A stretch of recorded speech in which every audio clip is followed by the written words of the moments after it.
Bharatiya Janata party అధికారంలో ఉన్నప్పుడు కరీంనగర్ ఎంపీగా విద్యాసాగర్ రావు గారు ఉన్నప్పుడు సిరిసిల్ల పట్టణానికి టెక్స్టైల్ పార్క్ తీసుకొచ్చింది. కొన్ని వేల కుటుంబాలకు టెక్స్టైల్ పార్కు ఉపాధి చూపించింది.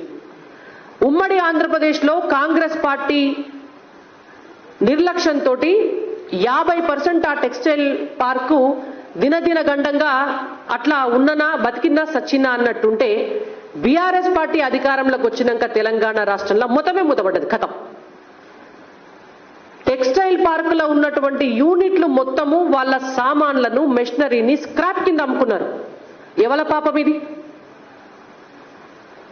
గత కాంగ్రెస్ పార్టీ బీఆర్ఎస్ పార్టీల పాపం ఇది.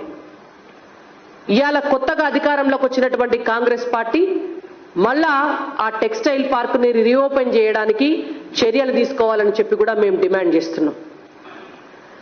మాట్లాడితే కేంద్ర ప్రభుత్వం గురించి మాట్లాడతారు.